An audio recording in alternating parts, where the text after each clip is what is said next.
haddii odaygeedu soo hungureeyo habeenada ka mida inay rabitaankeeda xaqiijiso ay diid malaa'igtu inay lacnadayso. xadiidka bukhaari iyo muslim baa isku waafaqaya. laba tusaalaan soo qaadanaya oo waxa weeye xuquuqda ay kala leeyihiin. tusaale waxa uu yahay xuquuqda ninka إحسانه والشكر له على توفيقه وامتنانه وأشهد أن لا إله إلا الله وحده لا شريك له تعظيما لشانه وأشهد أن محمدا عبده ورسوله الداعي إلى رضوانه صلى الله عليه وعلى آله وأصحابه وأتباعه وإخوانه وسلم تسليما كثيرا أما بعد.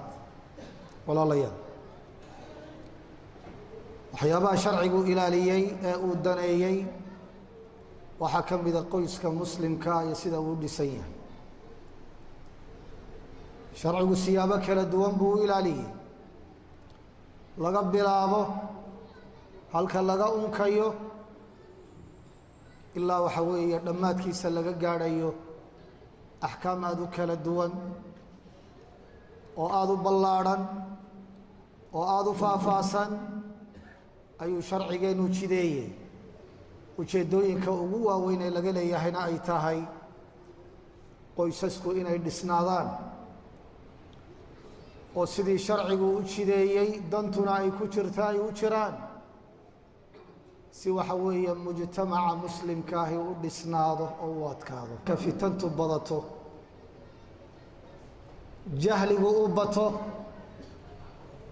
ee axkaamtii diinta aan cilmi loo lahayn haddii la maqlana ujeeddada looga jeedo iyo waxay ku salaysan tahay aan la ogeyn, ayaa waxa dhacaysa ama in lagu jees-jeeso ama waxa weeye aan dheg jalaq loo siin. qofka muslimka ah ee ilaahay rumeeyey ee diinta islaamka qaatay ee shahaadateynka qiraya waxaa u taalla alle subxaanahu wa tacaala inuu u hoggaansamo, nebi maxamed calayhi الsalaatu wasalaam inuu ateeco, waxaa ka soo fula inuu waxa weeye aqbalo oo uu hoggaansamo. inamaa kana qowla اlmu'miniin إida ducuu ilى اllahi warasuulih liyaxkuma baynahum an yaquuluu samicna waatacna. qofka mu'minka ah waxaa u taalla haddii ilaahay iyo rasuulkiisa amar uu ka soo fulo inuu yidhaahdo waan maqlay waan u hoggaansamay, oo aanu odhan sidii ahlulkitaabku waa yidhaahdeen yahuud iyo kiristaan, samicnaa wacasayna, waanu maqalnay oo waana soo gaadhay laakiin qaadan mayno, nooma cuntanto, hadda socon mayso, inaan waxa weeye la odhan. qaababka loogu soo duulay qoysaska muslimku aad bay u badan yihiin oo gaaladu ay u soo duuleen oo ay doonayaan mabaadi'da ay samaysteen ee diinteenna suuban khilaafsan inay waxa weeye dhoofiyaan oo u soo dhoofiyaan dalalka muslimiinta u soo dhoofiyaan. ay doonayaan siday u nool yihiin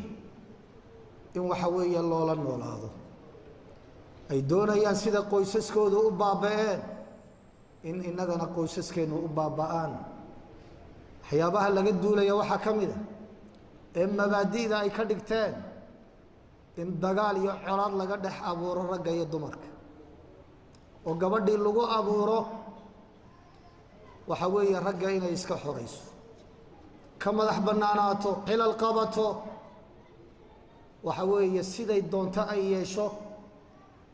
haddii odaygeedu soo hungureeyo habeenada ka mida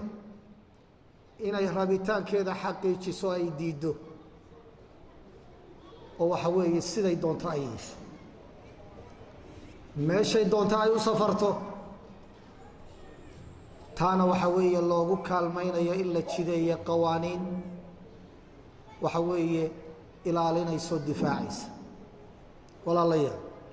diinteenna markaynu eegno waxay ku salaysa xidhiidhka rag iyo dumar ka dhexeeya markay isguursadaan waxaa asaas iyo lafdhabar u ah isfahan iyo kalgacayl iyo in la isu naxariisto iyo iskaashi iyo nolosha in la wada qaybsado la wadaago ta noocaasa baa astaan looga dhigay alle subxaanahu wa tacaala markuu ka hadlayey guurka uu ka hadlayey wuxuu ku daray calaamaadka waaweyn ee lagu garanaya alle subxaanahu wa tacaala wa min aayaatihi an khalaqa lakum min anfusikum aswaajan litaskunuu ilayha wajacala baynakum mawaddatan waraxma ilaahay calaamadihiisa waaweyn waxaa ka mid a inuu lamaanayaal idinka dhigay si aad isugu nasataan isugu xasishaan isugu degtaan isu garab istaagtaan nolosha aad isu kaalmaysataan wajacala baynakum mawaddatan waraxma ilaahayna dhexdooda waxa uu dhigay labadii lamaanaha ahaa naxariis iyo kalgacayl baa dhexdooda la dhigay qodobka ugu weyn ee guurku ku taagan yahay waa kaa waxaa lagu lamaanaya wacaashiruuhunna bilmacruuf in wanaag lagu wada dhaqmo walahunna milu aladii calayhinna bilmacruuf wanaagga gabadha laga doonayo mid la mida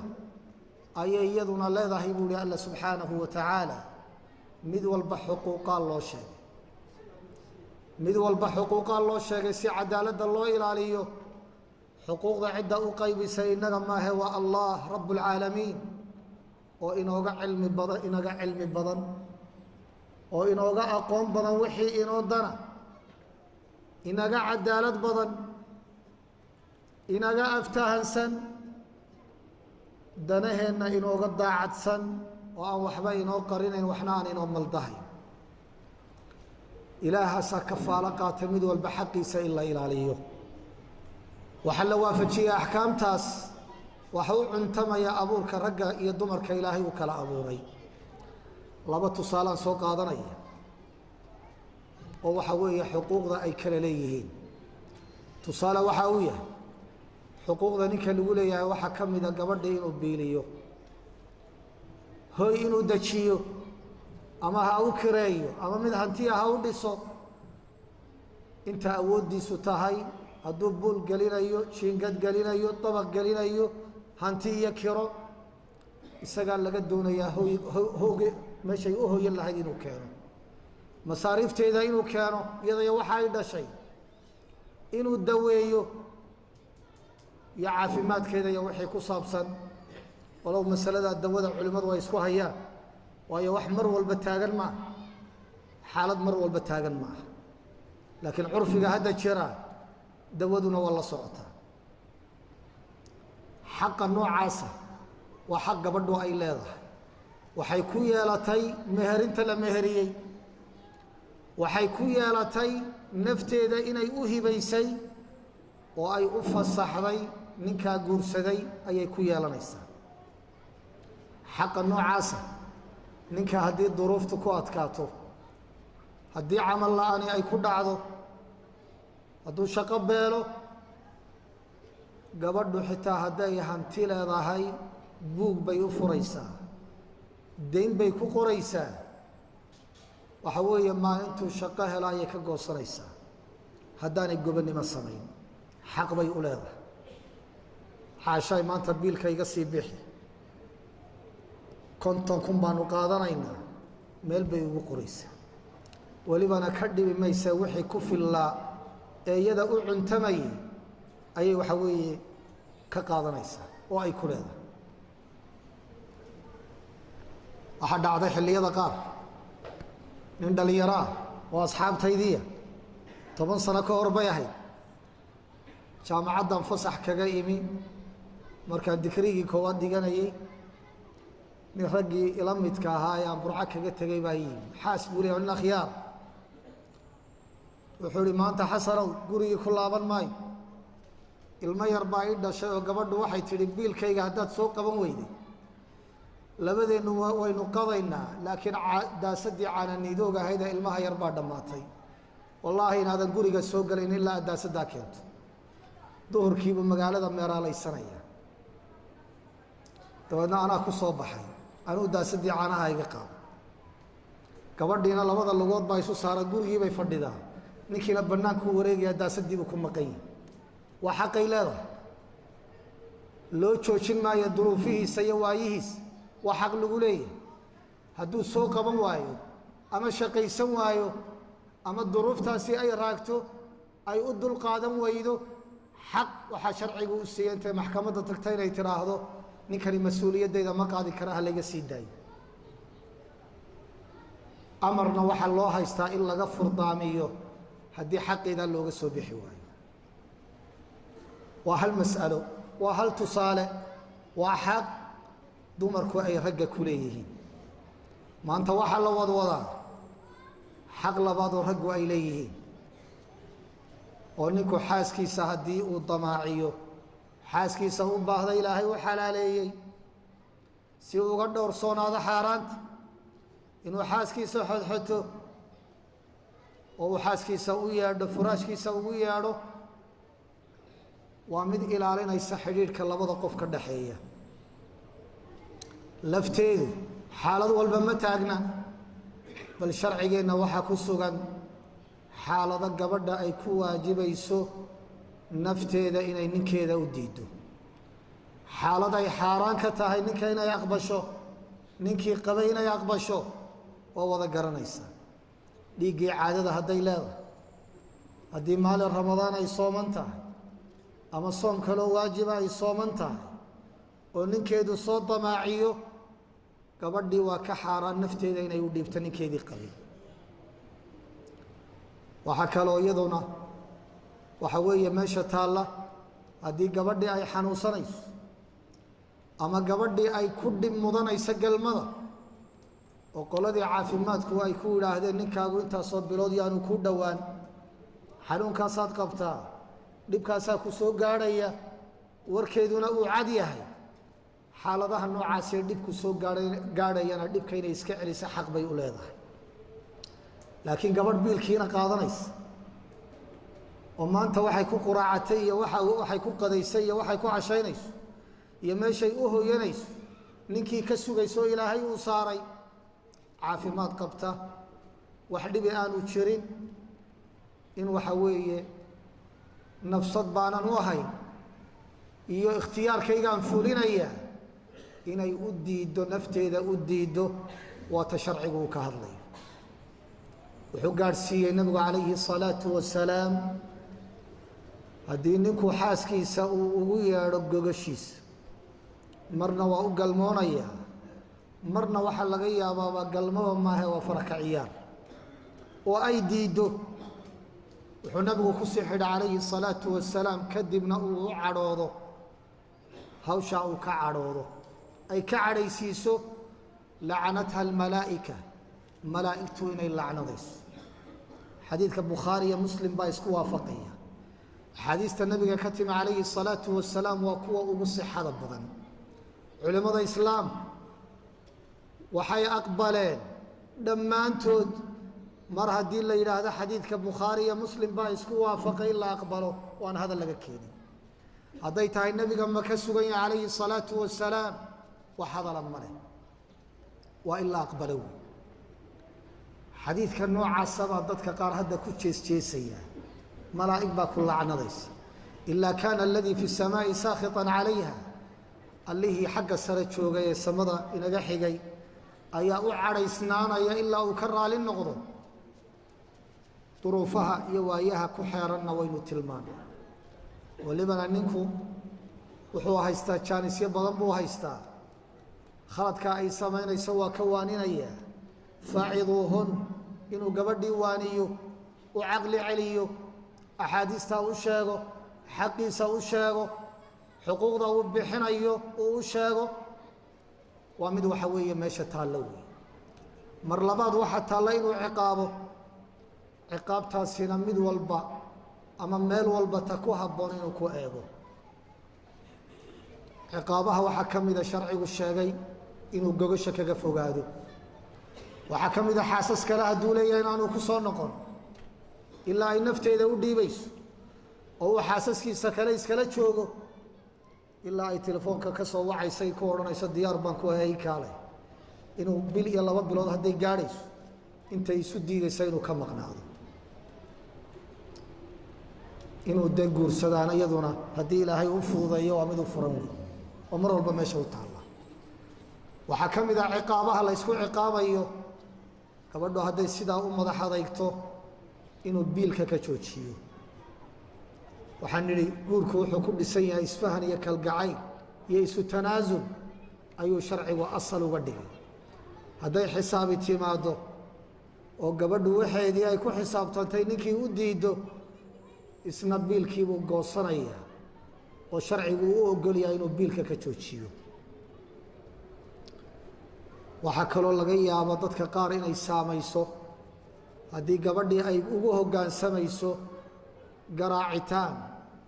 aan jidhkeeda waxyeelayn oo uu ku edbinayo haddii ay u suurtogelaysana iyadana sharcigu waa u fasaxay taana curfigaa loo eegayaa dhaqankaa loo eegayaa waxaa laga yaabaa dhaqannada qaar inuu guriguba ku dumo hadduu qacan u qaado oo lagu kala tago curfiyada qaarna caadi bay ka tahay oo in badan oo carabta ka mida khaliijka iyo urdun iyo kuwa la midka ah oo aanu muddo la noolayn waxay kuu sheegayaan gabadhu in la furo iyo in la garaaco waxay jeceshahay in la garaaco saa doonta ii gal laakiin hay furin bay odhanaysaa furitaankaa kaga weyn dhaqannadaa kala duwan haddii xaaladdu taa ay gaadhayso iyadoo welibana la eegayo curfiga la eegayo iyo duruufaha iyo waayaha hadduu ninku isleeyahay waa lagugu hoggaansamaya sharcigu waa u baneeyey laakiin waxaa ka horeeya intaa aynu sheegnayba ninku laftiisu inuu wanaag wax ku wado wanaag wax ku maareeyo la ismaslaxdo la isqanciyo oo ninku xaaskiisa uu ku qanciyo baahida uu qabo hadday caafimaad qabto gabadhu ay ninkeeda ku qanciso caawa inaan waxba jirin isqancintaasaa meesha taalla guurku kuma salaysna kala adkaansho iska dhicin iska caabin wax dhacsi guurku kuma salaysna ee sharcigeennu wuxuu ku saleeyay isfahan iyo kalgacayl iyo naxariis iyo isu tanaasul iyo waxyaabaha la midka ah dadka dabiiciga ah xaaladaha gaarkaa ka hadli mayno gabadh madax adag oo waxa weeye rabitaan aan lahayn walibana ku darsatay tanaasul la'aan oo habeen walba diidma la soo taagan waa xaalad naadira gabadhu caadiga ee caafimaadka qabta ee garaadka leh ee nolosha fahansan iyadoo rabitaan galma aanu ku jirin ayaa ninkeedu haddii uu soo damaaciyo iyadoo danta ilaalinaysa ayay nafteeda dhibyaraan isugu dhiibaysaa ninka laftiisu xaaskiisu hadday duruufa u sheegato gobannimadiisa iyo wanaaggiisu sida badan waxay tilmaamaysaa inuu isaguna tanaasulayo oo mar hadduu arko inaan loo jeedin inuu isaguna iska sii jeesanayo haalibka ama sida xaaladuhu ay u badan yihiin waa sidaas idan xaaladaha naadirka ah in la buunbuuniyo oo gabdhihii lagu dhiirigeliyo inaan loo tegin ilaa mar kastoo nafteedu ay doonaysa mooyaane xaaladaha kalena sharci loo doono ay ninkeeda isugu diidayso waxa weeye xaalad abuur qoysaska lagu duminaya weeye loo baahan yahay in laga digtoonaado yeedhmada noocaasana halkay salka ku haysa in la fahmo oo waxa weeye la weeleeyo oo sharcigeennu sidaa wanaagsan ayuu wax u dhisay wax u kobcinayaa wax u ilaalinayaa u kor joogaa oo mar walba ay tahay caashiruuhunna bilmacruuf sida wanaagu yahay ha lagu wada dhaqmo dadka sunnada ama kitaabka alle subxaanahu wa tacaala ku jeesjeesaya ama can jahlin aqoon darro u ololeynaya wax sharciga alle subxaanahu wa tacaala khilaafsan ama doonaya dhaqamo kale oo bulshadani diin ahaan iyo dhaqan ahaan isra aanay u lahayn kuwa noocaasa waxoodu in sha allahu tacaala socon maayaan mujtamacuna inuu feejignaado axkaamta in la barto sharciga alle in la difaaco in la dhaqan geliyo waxa weeye waa mid ina saaran in sha allahu tacaala alaa وصلوا وسلموا على نبيكم الأمين الذي أمركم الله بالصلاة والسلام عليه بقوله في كتابه المبين إن الله وملائكته يصلون على النبي يا أيها الذين آمنوا صلوا عليه وسلموا تسليما اللهم صل على محمد وآل محمد كما صليت على آل إبراهيم وبارك على محمد وآل محمد كما باركت على آل إبراهيم إنك حميد مجيد اللهم أعز الإسلام والمسلمين